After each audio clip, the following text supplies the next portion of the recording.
सर्वमंगल मांगल्ये शिवे सर्वार्थ साधिके शरण्ये त्र्यंबिके गौरी नारायणी नमोस्तुते। ओम महागौरी नमः। चैत्र नवरात्रि के 8वें दिन मां महागौरी की पूजा की आप सभी भक्तों को हार्दिक शुभकामनाएं। मां जगदम्बा सदैव अपनी कृपा पर बनाए रखे। 26 मार्च 2026 यानी कि बृहस्पतिवार के दिन चैत्र नवरात्रि की अष्टमी तिथि है और नवरात्रि की अष्टमी तिथि पर मां महागौरी की पूजा करते हैं। और आज की वीडियो में मां महागौरी की पूजा की संपूर्ण विधि आपसे शेयर करूंगी, लेकिन उससे पहले जानते हैं आज के शुभ मुहूर्त के बारे में।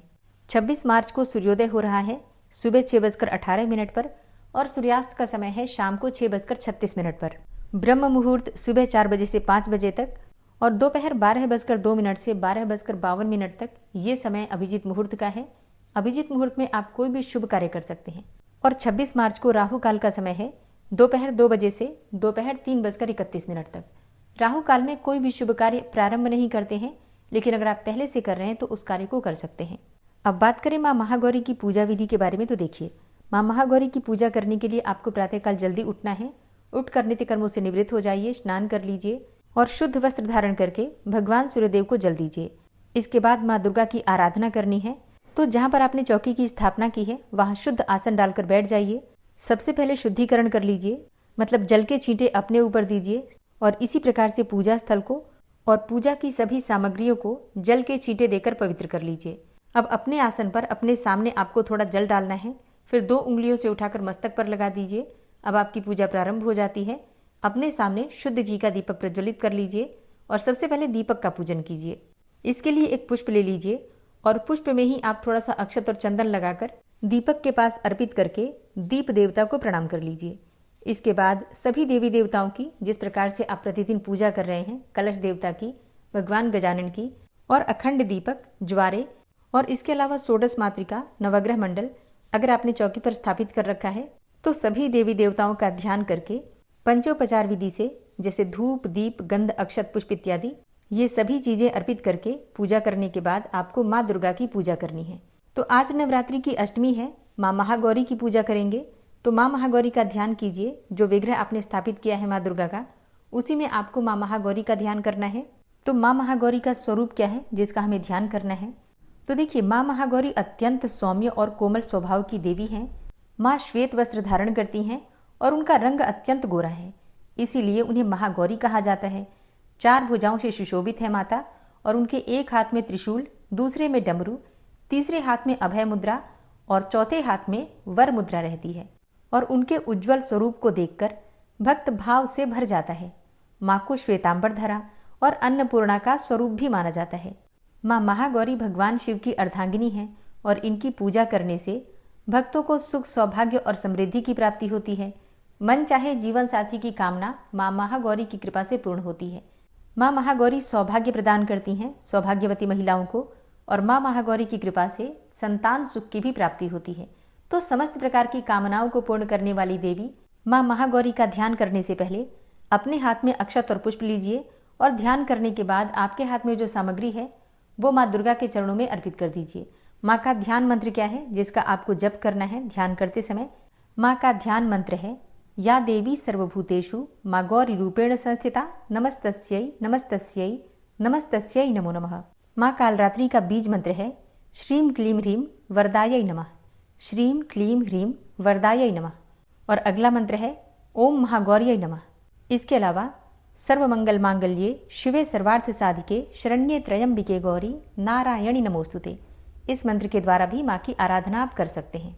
तो माँ गौरी का ध्यान करके आवाहन करने के बाद विधि विधान से उनकी पूजा कीजिए। उनका अभिषेक आप कर सकते हैं पंचामृत से, शुद्ध जल से, गंगा जल से, जो भी आपके पास उपलब्ध हो।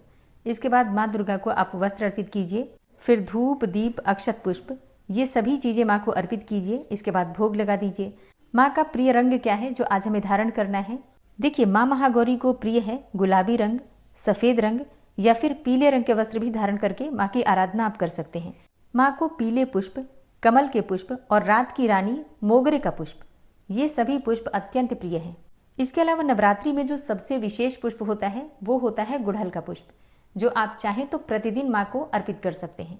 नवरात्रि में गुड़हल का पुष्प अर्पित करने से समस्त प्रकार की कामनाएं पूर्ण हो जाती हैं, चाहे फिर सुख समृद्धि की कामना हो, सौभाग्य की कामना हो, मन चाहे जीवन साथी की कामना हो, जीवन में सफलता की कामना हो, मतलब किसी भी प्रकार की कामना करके अगर आप गुड़हल के पुष्प या फिर गुड़हल के पुष्पों की माला अर्पित करते हैं तो माँ प्रसन्न होकर आपकी कामना को पूर्ण करती हैं।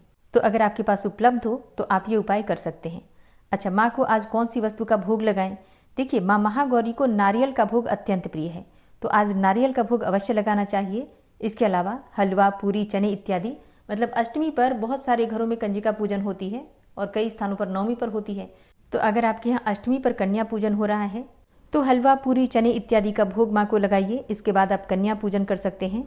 तो अष्टमी पर माँ का प्रिय भोग है नारियल, जो आपको जरूर अर्पित करना है। इसके अलावा सफेद मिठाई, खीर का भोग भी लगा सकते हैं आप।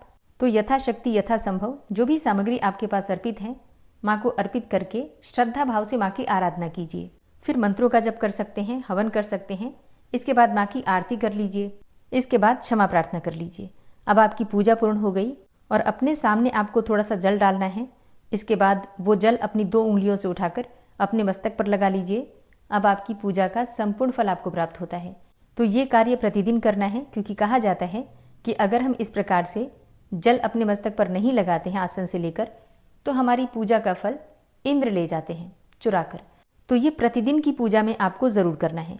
और अब बात करें आज के कुछ विशेष उपाय के बारे में, तो देखिए, नवरात्रि की महाअष्टमी है और नवरात्रि की महाअष्टमी पर माँ महागौरी को श्रृंगार की सभी वस्तुएं अर्पित करनी चाहिए।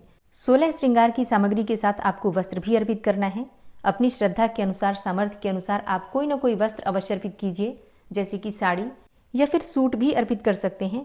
या फिर अगर बहुत कुछ नहीं कर पाते हैं तो चुन्नी जो होती है, माता की चुन्नी, वो भी अर्पित कर सकते हैं। तो जैसी भी सुविधा हो, आज महागौरी को वस्त्र और सुहाग की सामग्री अवश्य अर्पित कीजिए। सुहागिन महिलाएं ये कार्य जरूर करें। कुंवारी कन्याएं भी अर्पित कर सकती हैं। आज महागौरी को सुहाग की सामग्री अर्पित करने से सौभाग्य बढ़ता है और किसी भी प्रकार की परेशानी दाम्पत्य जीवन में हो तो उससे मुक्ति मिल जाती है।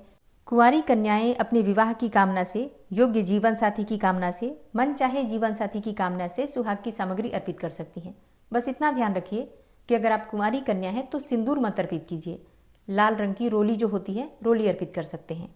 अच्छा, एक प्रश्न आया है कि अगर हम पीरियड्स में हैं और सुहाग की सामग्री अर्पित करना चाहते हैं, लाकर हमने रखी है, तो क्या हम अपने बेटे से या पति से अर्पित करवा सकते हैं?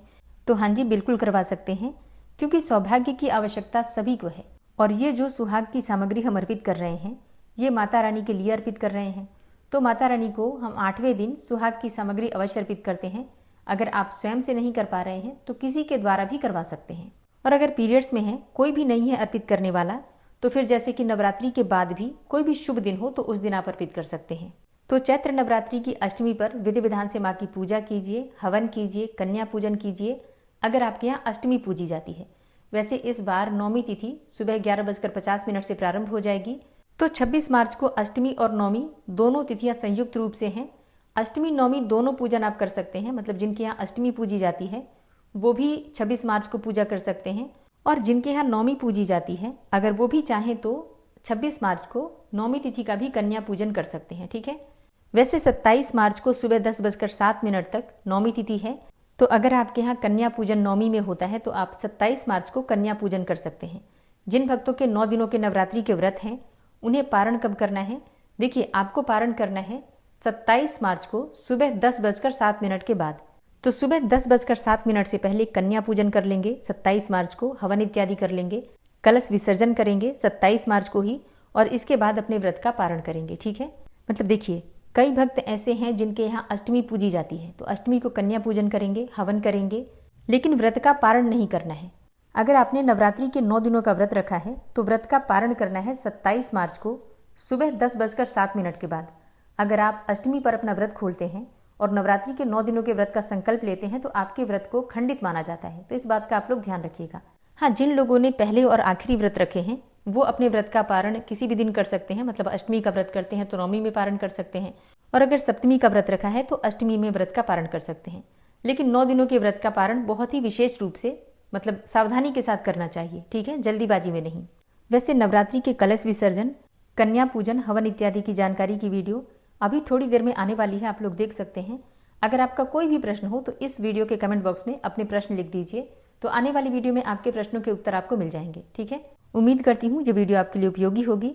अगर वीडियो अच्छी लगी हो तो लाइक कीजिए, शेयर कीजिए और अगर आप इस चैनल पर पहली बार आए हैं, अभी तक आपने चैनल को सब्सक्राइब नहीं किया है, तो आज की वीडियो अगर आपको अच्छी लगे तो चैनल को सब्सक्राइब करके बेल आइकन को ज़रूर प्रेस कर लीजिए। इससे ये होगा कि आने वाली सभी वीडियोज़ की नोटिफिकेशन आपको सही समय पर प्राप्त होगी। मिलती हूँ मैं आपसे अगली वीडियो में, तब तक के लिए जय श्री राधे।